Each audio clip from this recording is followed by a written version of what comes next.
ओम वंदे गौ मातरम। मित्रों, YouTube channel स्वास्थ्य रक्षा से प्रभाव सबका स्वागत करती है। मित्रों, आज हम बात कर रहे हैं सोयाबीन के बारे में। पिछले करीब 20-30 सालों से भारत में सोयाबीन का बहुत अधिक प्रचार किया गया। सोयाबीन का दूध, दही, बड़ियाँ, पनीर, उसके अलावा तेल, गेहूं में मिला के सोयाबीन को साथ में पिसवाना, और ये स्वास्थ्यप्रद है ऐसा हमें काफ़ी हद तक विज्ञापनों द्वारा या कुछ संस्थाओं ने इसका प्रचार किया, उससे हमें पता चला। इसके अलावा एक और जगह बहुत अधिक इसका इस्तेमाल किया गया। जो जिम आदि जाते हैं उनको पता है कि वहाँ पे जो प्रोटीन पाउडर उनको दिया जाता है डाइट के रूप में, उसमें सोयाबीन पूरक होता है, वो अधिक मात्रा में रहता है, जिससे उनकी मसल्स जल्दी बने। लेकिन इसके ऊपर कुछ खुलासे और किए गए हैं। जो खुलासे हैं मैं आपको खुलासे एज इट इज़ पढ़ के सुनाऊंगी। मित्रों, ये खुलासा है निरोगधाम पत्रिका वर्ष ऋतु अंक 2011 वर्ष 33 का। क्योंकि मित्रों, ये जानना इसलिए ज़रूरी है क्योंकि हम बहुत सी चीज़ें अनजाने में गलत ढंग से करते चले जाते हैं और उसके जो नुकसान हैं वो हमें उठाने पड़ते हैं। तो इसको मैं वैसा का वैसे ही आपको पढ़ के सुनाऊंगी। Academy of nutrition improvement Nagpur के अध्यक्ष न्यूट्रिशन डॉक्टर और वैज्ञानिक शांतिलाल कोठारी ने अपने 40 वर्ष के अध्ययन और अनुभव से सोयाबीन को स्वास्थ्य के लिए हानिकारक बताया है। उनके अनुसार उन्होंने भारतीय कृषि अनुसंधान परिषद में अब स्पष्ट रूप से निर्देश जारी किए हैं कि अधिकृत तौर पर सोयाबीन को उसके कच्चे स्वरूप में आहार में शामिल करने की सलाह जनता को कदापि ना दी जाए। परिषद के उप महानिदेशक डॉक्टर मदन मोहन पांडे ने भोपाल के central institute of agricultural engineering के निर्देशक डॉक्टर प्रीतम चंद्रा को लिखे पत्र में कहा है कि इंस्टीट्यूट में प्रशिक्षण के दौरान उत्पादों के विषपान के निर्देश दिए जाएं एवं वह पदार्थ केवल उन्हीं नामों से बेचे जाएं, न कि पशु दुग्धजन्य एवं और उनके पदार्थों के नाम पर। क्योंकि कई लोग ये कहते थे भाई सोयाबीन का दूध ये जानवरों से भी आता है, तो उस अनुसार कुछ लोग बेच रहे थे, वो ना बेचा जाए ऐसा इन्होंने निर्देश जारी किया था। मित्रों, सोयाबीन में मौजूद ट्रिप्सन इनहिबिटर नामक एक हानिकारक तत्व होता है। जब तक उसको उसमें से संपूर्ण रूप से ना निकाला जाए तब तक उसे किसी को भी इस्तेमाल करने के लिए छूट ना दी जाए। क्योंकि यदि आप ऐसा करते हैं, इनके जो प्रॉपर शब्द मैं आपको सुना दूं, ट्रिप्सन इनहिबिटर नामक हानिकारक तत्वों को उसमें से निकालने की संपूर्ण प्रक्रिया की जानकारी इंस्टीट्यूट में प्रशिक्षित लोगों को दी जाए, तत्संबंधित नए संशोधन आधारित पत्रक में जारी किए जाएं। अर्थात ये कह रहे हैं कि भाई जो ट्रिप्सन इनहिबिटर नामक जो जहर है, इसको इसमें से निकालने की संपूर्ण जानकारी जो है वो अपने सारे प्रशिक्षकों को दी जाए, तभी इसको आगे बढ़ाया जाए।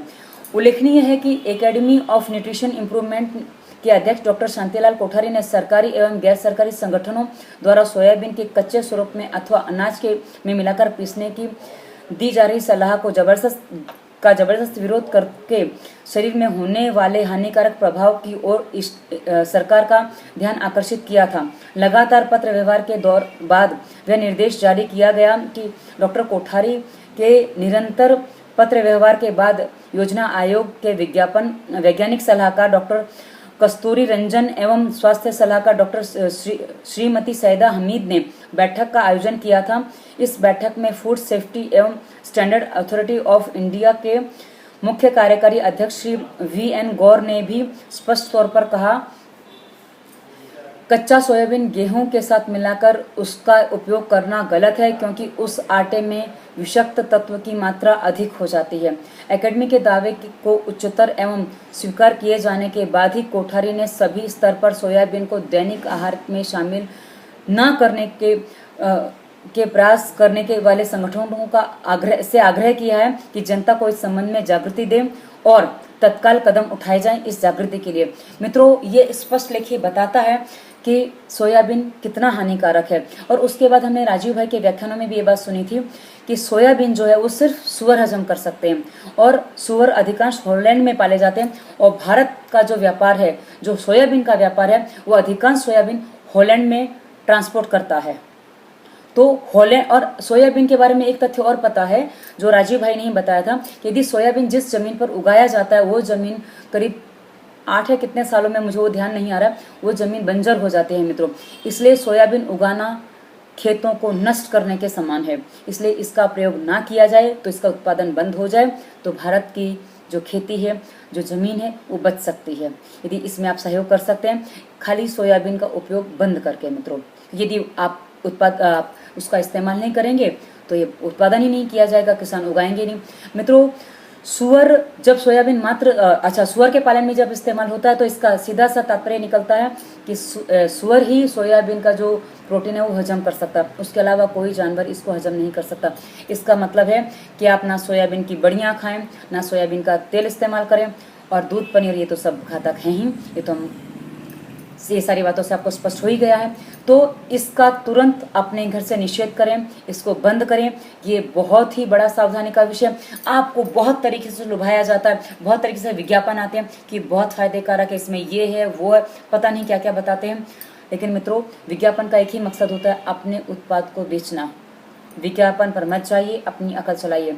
यदि ऐसा नहीं होता तो निरुपधाम जैसी पत्रिका इतना बड़ा लेख, इतना सुंदर लेख अपनी पत्रिका में उसका स्थान नहीं देती। यदि उसने स्थान दिया है अपनी पत्रिका में, इसका मतलब है कि ये बहुत ही सही विषय उन्होंने लिया है और हम ऐसी पत्रिकाओं पर पूर्णतः विश्वास कर सकते हैं। इसलिए मैंने ये चीज़ आपके सामने, मुझे लगा कि काफ़ी लोग सोयाबीन इस्तेमाल करते हैं तो जागृत हों। मित्रों, ये अंक यदि आपको अच्छा लगा तो लाइक करिएगा, अपने मित्रों को बताइएगा जो भी सोयाबीन का इस्तेमाल कर रहे होंगे। और यदि आप यहाँ से मेरे पहले दर्शक बन रहे हैं तो इसके विवरण में दिए हुए लिंक अवश्य देखिएगा। वो आपको जीवन को स्वस्थ तरीके से जीने में अत्यधिक सहायक सिद्ध होंगे। धन्यवाद। और टिप्पणी अवश्य करिए। टिप्पणी जब आप करते हैं तो हमें बहुत से मार्गदर्शन देती है। आपके सुझाव, आपकी शिकायतें सब आमंत्रित हैं।